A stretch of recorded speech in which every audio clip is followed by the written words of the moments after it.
Hey guys, I'm in my usual room, but I look weird because the camera's turned differently, and I hope it shows up weird, or doesn't show up weird on YouTube. Plus, I just kind of took a 4-mile bike ride, so I'm all sweaty and bug-y. Bug, what's the word? Repellent-y. So anyways, what this video is about is I had a really freaky dream last night, and I don't know what to make of it. But if you think it'll be like just, oh, I started flying, I'm gonna close the door really quick. No, I'm not gonna close the door. If I like started flying, or like I started singing to flying dolphins. There's a flying dolphin poster right there. Flying dolphin poster. No. Basically what happened is, I'm like, thank you phone for buzzing. I'm like 43 in the dream. And I'm in the middle of, I want to be a motivational speaker, so I'm in the middle of that. I'm in the middle of one of my talks. And I suddenly find myself in this valley. I don't know how I got there. But I look to the right and left of me, and to the left of me there is some really majestic mountains. It's like it's like purple-ish, and the rock is shiny, and it's jagged, but it doesn't look like it can hurt anyone. And to the right of me, there's this hole. But it's not a regular hole. It's like the valley completely disappears. And there's just like a hole. Like, not a hole on the ground, but a hole in the universe. And it's all jagged, but it's slowly growing, like an inch per hour growing. But it is growing. And in the middle, there is there's another hole, but it's a hole in the ground. And there's like a pathway down the hole, but it leads to Earth. So I start freaking out, and I pass out in my dream, which is kind of weird, but anyways. So I wake up, and I'm around a fire, but like a campfire, and there are 10 other people around me, and I all know all of them. They're all of my friends from youth group. And I'm like, okay, why are we here? I haven't seen you guys in years. So I'm playing with my little blue frog. It's not a real blue frog. Oh dear, I just snapped his leg off. So I was like, I haven't seen you guys in years. And my friend Molly, I think, goes, I wrote all of this down, so this is why I'm sharing it with you guys. I'm like, oh, okay, what were we doing when we've all found ourselves here? Like, they were all looking around, and they're like, what are you guys doing here? This is my dream. Like, each of us thought it was our dream. So that scared me a little bit, because at this point, I figure out it's a dream. Whatever. Because I can't, like, suddenly find myself. And another thing is, all our clothes were loose-fitting. And as I look down, I touch my ear. I'm like, wow, this hurts. Why does it hurt? Oh, it's because I just got my ears pierced. Not only did I go to this random place, but I also went back in time. I'm 16. I don't know why I was 16, not 15, but anyways. So all our clothes are loose-fitting. And we go around the circle and we tell what we were doing right when we found ourselves here. And a constant was that we were all doing something for the Lord, I guess. We were either telling someone who didn't believe we were a believer, or we were,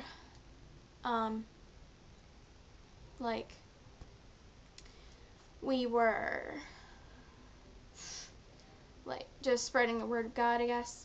And that was easy for me because I was a Christian motivational speaker. So I'm like, oh, okay, whatever. So, being the life teeny people, we decided to pray. So I'll grab hands, and we're in silence. And suddenly we hear this voice. which basically tells us that you're in the you're in the field of judgment, valley of judgment, whatever. And you, to the left of you is hell. I'm sorry, to the right of you is hell. To the left of you is heaven. And there's a pathway. And there's something wrong with the gates of hell. It's getting bigger and bigger. And it's enveloping everything. So I sent all my angels, except for your guardian angels, to Earth to battle the extra demons that are there. And get rid of them. And I need you guys you, my children, I need you to go and close the gates of hell. Or close them enough so that they're normal. And you're going to do this through 5 fights. Each fight you have to find a switch. And tap the switch. And there are 5 of them. And the first one will stop it receding. Second one will reduce it to a circle. Third one will do it half its size. Fourth one is back to its regular size. And the demons, devils, whatever, they had been taking innocent souls before death. And so the 5th one would release every single soul that we had released already. So, why do I keep looking behind me? I don't know. But we had done that. And he said, I have given you each a pack. Or stand up if you want to be part of my angelic army, I think, what he said. Something along those lines. I wrote all of this down, so it's downstairs in my dad's office, because I told my mom that morning, and then I spent all today typing it out, and they're going to send it to my aunt and my grandma and my priest, because this is like the 2nd time in the course of a month I've dreamt of Satan, which is kind of freaking me out. So anyways, I just popped another hand off my frog. So he said, I'll give you each of you a pack. And mine was an army pack. It was really like worn out in the army, and I had a bunch of armed forces patches on it. And in it, I found 3 things. 3, 4, I guess. 5, maybe. There was a change of clothes. And the change of clothes were the same for everyone. They were camo pants, it was white, and then tan spots, and then a white t-shirt, which is just like a regular t-shirt, but it had that thing. It looked like this, except it was white, and it had like a thing here, which was just like one part of it went over it. It's not really important, but I don't know, I saw it. And everyone had the same change of clothes. And I had my combat boots that were in there. And then I pulled out a sword, which everyone had. He called them blessed weapons that we could slash demons with, and they would be sent to a place where they were given a chance to repent. But if not, after the fight, they would have the freedom to go back in hell. So my sword was silver. All the blades were the same. They were just silver, steel, I guess. My hilt was silver, and it had an emerald in it. And it said across the blade, it said 1 Corinthians 13:4-8, which is my favorite verse. Love is patient, love is kind. It is not pompous, it is not jealous. That verse. And everyone got similar swords. Like it was either gold or silver or steel, and it was their birthstone and their favorite Bible verse. So it was personal. And then there were personal weapons. I remember my friend Nick, he had some kantanas, like those blades, and my friend Allison had a bow and arrow. And I, with his sense of humor, I had a slingshot and 3 smooth stones, because David and Goliath is one of my favorite stories. And as I practiced with it, I realized the stones would always reappear in my hilt, a scabbard, which went over my left shoulder, and the blade rested across my back. So, the first fight wasn't too bad. We went in, killed all these demons, lasted about 10 minutes. These souls, they had a blue sheen to them, the innocent souls. They had a blue sheen to them. And the first one I saw, the only one I released, I think, or I can remember releasing, she looked about 12, and she had blonde hair, and I think she had brown eyes. And she had a scar underneath her left eye and black stitches. And I touched her, and she was released. Like, she took a deep breath in, and she got all these natural tones back into her. If this cuts off, I'm just going to make a new one, or make a second part to it. And so she was released, and I saw her, like, singing, what I describe it as singing her life song, which is, like, basically a song that is created in your mind, and it's about your life. So that's what I call it. And she was singing it, and she left and went into the mountain, not into the mountain, but on top of the mountain, which I guess is like the whole Olympus deal, like God's up there and heaven's up there and whatnot. And second fight, what was the second fight?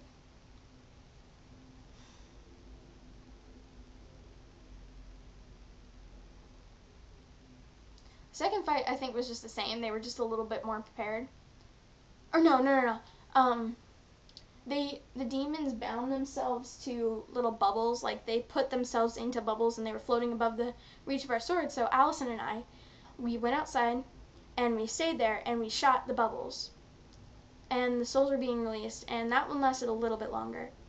And the third, and I remember that night, I volunteered to go into that, the third chamber. Each fight was like a chamber, and when you hit the switch and you ran out, the wall would fall down. It was like a second-long earthquake, and the wall would fall down and it would show the next chamber that we went into the next day. So it was like first chamber, wall, second chamber, wall, third chamber, wall. And the walls were like dirty. They were really dirty. But when it came time for this third chamber, I could tell they were red underneath, but looked like red, that blood that was drying. And each one, they got a little bit more smooth. Like, the first one was really rough, second one was less rough, third one wasn't as rough. And so when I went into the third chamber, only about half of us went in. I'm not sure why, but basically unguarded was the switch, and we could see it. Like, the other times they were guarded and we couldn't see them. But there were 3 vats that demons were holding back by ropes. Like, they were holding the ropes and we were on the opposite side of the vats. And the vats looked like there was like lava or fire. And it didn't look like anyone had gotten past them before. So I don't know how. So we drew our swords and we started chanting this song, The Voice of Truth by Casting Crowns, the verse of it. This is one of my favorite songs and it helped me a lot. So we went into this chamber and they cut the vats and all this wave of lava came up. And I'm not talking like 3-foot waves. I'm talking this wave that a whale could have hidden in.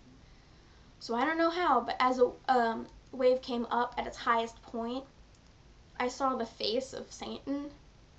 Holy crap, you guys. You don't even...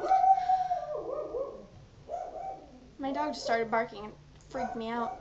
Because, you know, talking about the face of Satan. Oh, look, my dog starts barking. Perfect time. I'm going to have to pray later. It's going to freak me out. So I see the face of Satan. And he's like the whole... He looks like, for my Doctor Who fans, he looks like in that episode. And for my non, he looks like you would think he would look. Red, mottled, horns, and he was ginormous, like. But I didn't freak out until after I got out. But when the wave crashed, like, it was at its highest point, and then it crashed, and I don't know how, but I jumped over the bottom of the wave, and it was like a 6 foot across and a 4 foot high thing. I'm gonna turn on my radio. And wonderful you are in my darkest. That sort of helps. So I get up over it, and it just, I don't know how, but I slashed the demons with my, I slashed my demons with the sword, the ones that were holding it, and I held, and I flipped the switch and I ran, because as soon as you slash the demons, they turn into sand. And the waves, as I turned around, I saw they turn to sand too. So Satan must not have been in them. He was just a reflection. So I ran, and everyone got out. But I remember my friend Nick, he got a little bit of lava. And I remember God said that, do not let the demons touch you, or let the lava touch you, and anything in hell touch you, because you will be in danger of losing your faith. And in my pack, I found a little bottle of West water. Actually, it was this bottle. It's somewhere on here. Here it is. I found this in my pack that my mom got me, and I found some gauze. So I just poured it, and he wrapped his arm. And before I poured it, he said, "Psh, the devil isn't real. Demons aren't real. The scientific community would have found them years ago." So I poured this on them, and then he instantly knew what had happened. So after that, I realized I was freaking out. I was scared out of my pants. Socks, whatever. So I went and I got a little piece of bread, which was there, and I walked over to the mountain, the base of the mountain, and I sat down, and I'm like, Jesus, I need you. And the voice came back, but it was like he was sitting next to me, and he said, "What do you need? What's wrong? I know you're afraid, and don't worry about it." And I just started bursting into tears, because I'm like, I'm sorry for all I've done, and I'm sorry for everything. And I had done this the day before too. I had done this after the second fight. I said, I asked him what happened to the demons, and he told me, and I shared it with everyone. And then I asked him if dying hurt, and he hesitated, and he said, yes, it did. Just like it would hurt me if he drove nails in my wrists. But he said he was willing to do it, but I was afraid. And that's why that part where he was on the mountain and he asked God if that cup can pass from him, that's why it's in the Bible, that if you're afraid, it's okay. But on the third day, when I went and saw him, I apologized for every sin, and he told me I was forgiven, and I felt better, but not completely, but it wasn't better. But he calmed me down, and he told me that it was okay. But the fifth fight, I didn't have to fight the fourth fight, because half of them didn't fight the third fight. I didn't have to fight the fourth fight, but I had to go in and fight the fifth fight, the devil himself, by myself. Like, the fifth chamber was his throne room. And I just remember I was afraid, but I told him, it almost felt like a fiat. And fiat is when Mary said, "Let it be done to me according to your will." And I said, "I will do whatever you need me to." And don't get me wrong, I was terrified. But I knew I needed to go in there. So he, fast forwarded time. So I was still sitting with him when it was the morning of the fifth fight. And the fourth fight was already won.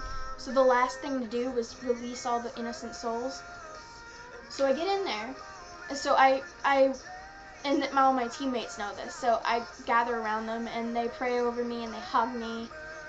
And I stand in the entrance of the cave and I'm like, "Lord, how can I go on? I don't have any more strength." And he whispered, "I am with you." And I whispered, "Amen." And went in there, and I got to the throne room, and it was black and white linoleum tiles on the floor, like checkerboard type stuff. And then it was like blood, dried blood, or red, black, red, brown color on the walls. And in the middle it was an octagon. And then there was a little tinier octagon and the tiniest octagon. So it was like steps. And on top of that was the throne. And there was a devil. And I don't want to describe the devil right now because it's freaking me out. But he was ugly. And he didn't look like he did before. He was a man, size of a man. So he said, "Oh, hi. So you made it through. Did you like my little trick of having helped everything?" And I remember his voice sounded familiar. But I was ashamed it was familiar because he was the tempter. So I found, I was like, I didn't say anything. And all of a sudden, and he says, "Hello, was anyone there?" And I didn't say anything again. And he got up in my face. Instantly he was up in my face. Like it was from here to here. And I didn't even see him move. And he said, "You will speak to me when I'm talking to you." And I didn't say anything. And he turned around, and he had this little thing. It looked sort of like a melon scooper. He had a hand. It was about this long. There was a little metal ball on one end, and the other end was really sharp. And he was just tapping it against his mouth. And he said, let's see how you react when you're placed in a sticky situation." And so I drew my sword from across my back. Sorry, this way. And he turned around and he kind of pointed the stick at me. And all of a sudden, I was in a new place. And I knew exactly where I was. I was Pope John Paul II in his very last moments. Like, right before he was about to die. And his friend was standing over him, like on the left side. And he was old and crinkly faced, and he had a red robe and a black hat. Yeah, and a gold rope across his belt. And I knew because I held his hand with my left hand, and I saw the fisherman's ring, which is St. Peter's ring that's been passed down through each pope. And the devil was in the room, and he came towards me, and I tried to push him away, but he got a scratch on my chest with a little stick. And I knew that if he got me with a stick, that I would be marked for death in all eternal death. But he got a little scratch. He meant to get like a circle and then a design in it, but he got a little scratch on my chest. And I instantly I felt death, and I died, and it was painful. Like, I can't even describe it, but it was painful. And then I found myself back being myself, and back in his throne room, and he's like, "Where's your God now?" And I was in the corner, and I was crying because one of the holiest men ever, was he in hell because of me? The devil said yes to answer your question. I hadn't said it out loud, but he said yes to answer your question. He is here, and it is your fault. And I mean, that hurt a lot. Even though I know he was the father of lies, it hurt. But, so I'm like, so he says, "Where's your God now?" So he goes back to his throne, and he calls in a demon. He's like, "Take her away, give her this special treatment." And I have no idea where I got the strength from, but I stood up, and I fingered one of the 3 stones that kept coming back in my pocket. I'm like, "No, I have something to say about that. You will not take me anywhere. In fact, you will not lay a finger on me." And he said, "Oh, really? Why is that?" And I pulled out my slingshot and I said, because the stone was just the right size to put this giant on the ground, which is another lyric from a Casting Crown song. So so I let it go and hit the devil square in the forehead, just like in the story. And I knocked out the other demon. And I remember there was a red cushion, that like a back cushion of a chair, and I hit that because I knew, I don't know how I knew, but that I knew that was a switch that would release every soul, and I just ran out. And I got back, and my teammates were like, "Yes, you're okay, thank God." And the voice came back, and it's like, "Congratulations, I love you, my children. Thank you for helping me. You will be rewarded when you're with me in heaven. But for now, I am sending you back to earth. But know that every day you'll have to fight another battle, because the gates of hell are back to normal. They are not closed for good. And the tempter is not gone." And then there goes my dog again. And then I woke up. And then I wrote it down. Oh,